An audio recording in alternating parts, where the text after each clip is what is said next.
Okay, time to do something no Thomas YouTuber has ever done before and talk about Cars. Cars 3 is an extremely underrated movie, like seriously underrated. It has a great story with tons of heart, emotion, and charm, awesome characters who you feel for, an amazing soundtrack, stellar animation, and so much more. So why is it underrated? Well, I would say it comes down to two things. Number one, I think Cars 2 left a bad taste in everyone's mouth, no shock there. And number two, I would say the ending wasn't exactly the best and is overall the more relevant issue to this movie as it stands on its own. Endings are obviously very important, and I think the indecisiveness of Cars 3's ending is what soured it in some people's eyes. After all, the ending is what you're left with, so if the ending can't make up its mind, how can the viewer? But how is the ending indecisive? Well, before I talk about that, I would like to ask a question. This is all, of course, highly subjective, but what is the purpose of an ending? To wrap up the movie's story and, more importantly, come to the beat or point of the story the filmmakers want their characters or events to encounter. For example, the point of Return of the Jedi is for Vader to save Luke and for Luke to reject the dark side. The point of How to Train Your Dragon 3 was for Hiccup and the others to realize that no matter how hard they fight, the dragons simply don't have a place in the world yet and they must go away until then. So what was the beat or point that Cars 3 was trying to stress or get to? I would say that the point they were trying to get to was Lightning McQueen accepting the fact that his racing career was coming to an end, but that he could still find other sources of fulfillment and joy in other sectors of the racing world, such as mentoring Cruz Ramirez. This resolution is suggested heavily by three things. Firstly, the fact that every time he tries throughout the film, McQueen can never seem to become faster than Jackson Storm. Secondly, the fact that throughout the film as McQueen trains with Cruz, he slowly moves into the role of mentor rather than training partner. And lastly, the fact that he learns through stories about Doc and his overall memory, that even though the racing itself may come to an end, there may be even greater happiness to be found outside of it. As Smokey put it, racing wasn't the best part of Hud's life.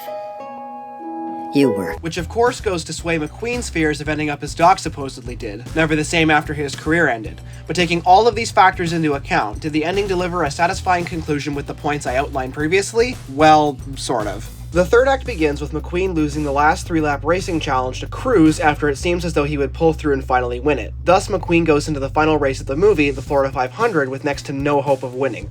Lightning makes steady progress as the race goes on, however halfway through, he hears over his radio that Sterling was sending Cruz back to the Rusty's Racing Center. Sterling tells her she's not a racer, and in that moment, McQueen sees her for who she really is, a racer. After a wreck in the next turn, they soon get her back to the pits, and McQueen effectively tells her that it's time she had her shot, while simultaneously accepting the fact that his racing career is over. He may not be able to beat Storm, but she can. This is where the ending begins to falter in my opinion, however, as while not as contradictory as what happens later, it's just not exactly clear to the viewer that Lightning has accepted the fact his career is over. Cruz says, "You said it yourself, this could be your last chance," to which he responds, "Which makes it my last chance to give you your first chance." Like, I get it, he sees her as a racer, but it's just not that clear that he has indeed accepted the fact that his racing career is now over. And not only that, but with how well he was doing in the race prior, it seemed like he had at least a half-decent chance. I'm not saying spell it out to the audience, but make it a bit more clear-cut. Either way, however, the race continues with McQueen finding himself on the crew chief stand, finding that new purpose and place he's been searching for this whole movie, a role as Cruz's mentor. The race ends with Cruz winning, and through a nice loophole in the race rules, McQueen doesn't have to sell merchandise for Sterling as per their agreement. And it's at this point that the dumbest line in the movie happens. Oh, I'm gonna keep racing.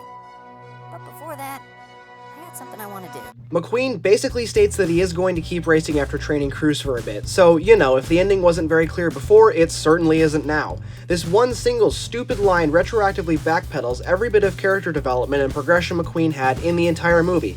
And worst of all, you can't even ignore it as a throwaway line because Cars on the Road confirms that he is racing again. He just straight up quits retirement or whatever. It's so damn dumb.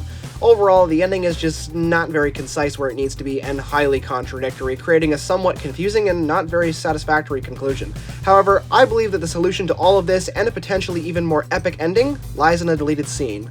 The ending to Cars 3 we got was the last of many alternate versions the creators came up with. The most famous of these deleted scenes, and the one which I think holds the key to fixing the ending, is the deleted scene, More Than New Paint.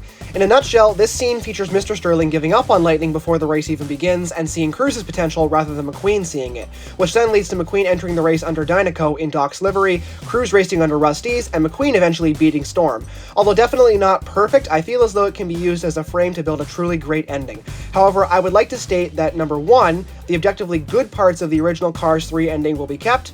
Number 2, I will be attempting to the best of my ability to fix the issues I previously described. And number 3, all good elements of the deleted scene will be kept / changed slightly in order to produce the best ending possible. So with that out of the way, let's get into it. The all-new, ultimate ending to Cars 3.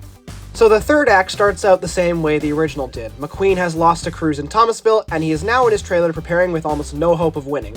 The convo with Storm happens, and it is then that we get the scene of McQueen and Sterling talking from the deleted scene.